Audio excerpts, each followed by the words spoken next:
Éphésiens chapitre 6, verset 10 jusqu'au 13. Enfin, mes frères et sœurs, fortifiez-vous dans le Seigneur et dans sa force toute puissance.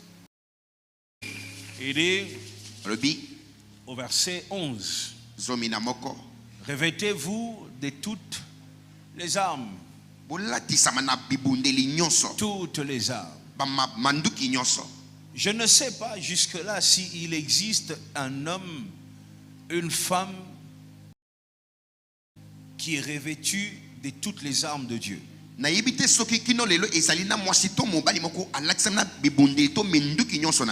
que depuis que j'ai commencé à écrire ce message, j'ai réalisé qu'il existe plusieurs armes de Dieu. Quand on pense qu'on a tout utilisé, on découvre une nouvelle arme. Quand on pense qu'on a tout essayé, on découvre autre chose. Il dit prenez les armes de Dieu pour deux choses, afin de pouvoir tenir ferme contre les manœuvres du diable. Donnez-moi la version Louis II. Prenez avec vous toutes les armes de Dieu pour pouvoir résister au piège de l'esprit du mal. Non, version Louis II maintenant. Voilà. Pouvoir tenir ferme contre les manœuvres du diable.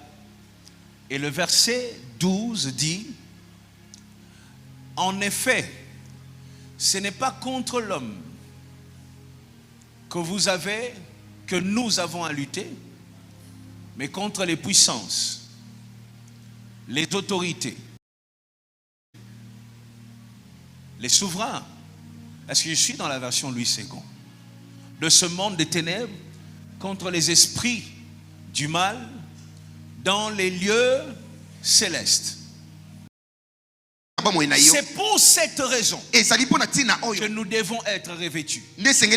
Parce qu'il y a de puissance, parce qu'il y a des dominations, parce qu'il y a des autorités, parce qu'il y a des esprits du mal, parce qu'il y a des malédictions, parce qu'il y a des liens de famille, parce qu'il y a toutes ces puissances réunies pour qu'on n'accède pas à ce que Dieu avait prévu. Il faut être revêtu. Nous ne luttons pas contre des hommes. Nous luttons contre des puissances du mal. Nous luttons contre des réalités. Et ce qui est grave, parfois ce ne sont même pas toutes ces puissances qui nous combattent. Parfois notre adversaire, c'est nous-mêmes. Avec nos principes, avec nos désirs, avec nos projets, avec nos plans. Il est temps que nous soyons armés. Il est temps que nous soyons armés. Et j'avais dit, l'apôtre Paul insiste. Il dit prenez toutes les armes de Dieu. Il précise de Dieu. Parce que les armes qui sont utilisées sur terre, les armes qui sont utilisées parfois dans les églises, ne sont pas des armes de Dieu. C'est pas tout le monde qui utilise les armes de Dieu. Il y en a qui utilisent leurs propres armes. J'ai parlé des armes humaines, des armes naturelles. Un talent que tu possèdes, c'est une arme que Dieu t'a donnée. L'intelligence que tu possèdes, c'est une arme que Dieu t'a donnée. La capacité à parler plusieurs langues, c'est une arme que Dieu t'a donnée. Oh, ta beauté, même ta beauté, est une arme que Dieu t'a donnée. Je suis contre les chrétiens qui négligent, qui méprisent leur beauté. Je suis contre ça et je serai contre ça. La Bible dit, Moïse fut sauvé parce que la mère a vu qu'il était beau. Derrière une beauté peut se cacher un projet prophétique. C'est ce que tu dois comprendre. Derrière une beauté peut se cacher un projet prophétique. Veille sur toutes les armes que Dieu t'a données. Dieu t'a donné l'intelligence. Travaille tous les jours cette intelligence. Dieu t'a donné la capacité à faire du sport. Sois cette footballeur qui fait rêver les gens à la maison. Ce sont des capacités naturelles. Dieu t'a donné une capacité. Quand tu parles, tu arrives à convaincre. C'est difficile que quelqu'un t'écoute et ne te suive pas. Tu vois ça, tu as cette capacité. Tu sais que quand tu parles, les gens écoutent. Ça, c'est bien. Ce sont des capacités naturelles. Mais j'ai un problème avec les capacités naturelles, je l'ai dit. Tout ce qui est de la chair est faible. Jésus dit, veuillez prier pour ne pas tomber dans la tentation. Quand on lui demande pourquoi, il dit l'esprit est disposé mais la chair est comment? La chair est faible. Parce que la chair est faible, tout ce qui est lié à la chair est aussi faible.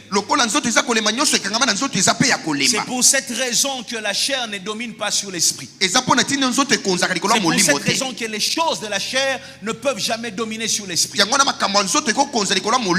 aussi dit tout ce qui est de la chair est éphémère. Tout ce qui est de la chair finit par passer. Voilà pourquoi quand tu places ta confiance, toute ta confiance sur la chair, tôt ou tard tu finis par être déçu. Parce qu'à un moment, que tu veux ou pas, la chair finit par te lâcher. Il y a un endroit où tu parleras et quelqu'un viendra après toi et parlera mieux que toi. Cet homme verra ta beauté et va courir derrière toi. Au bout de 3 mois, il va rencontrer une autre qui est plus belle et qui vient de naître. Et il va aller ailleurs. Tout ça pour te rappeler, ce qui est de la chair finit par passer. C'est pour ces raisons que tu ne dois pas te reposer, bâtir toute ta vie, lutter dans la vie,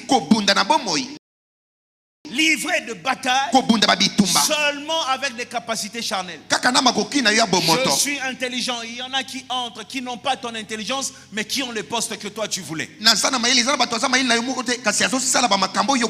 pour cette raison que quand j'entends les gens dire j'étais à un endroit, j'étais là-bas, il y a eu élection, on a choisi l'autre qui n'est même pas intelligent. J'ai dit regarde-moi, tu ne peux pas être chrétien et continuer à parler ce langage-là. Tu dois comprendre que la vie, la réussite n'est plus dans l'intelligence. Nous sommes dans une saison où la réussite n'est plus dans l'intelligence seulement. La réussite, c'est le rassemblement de beaucoup d'éléments aujourd'hui.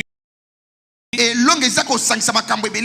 très souvent qui sont liés à la spiritualité. Je vois les intelligents manquer de travail et les spirituels gouverner et dominer. Ne prends pas toute ta confiance et tu mets sur la chair.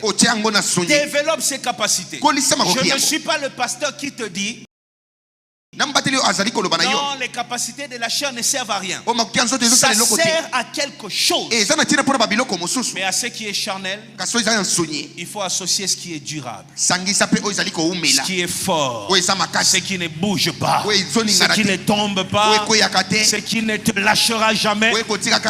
C'est pour ça que je t'enseigne. Les âmes des humains finissent par lâcher. Le problème avec ce qui est de la chair, ce qui est de la chair peut être dominé. Ce qui est de la chair peut être étouffé.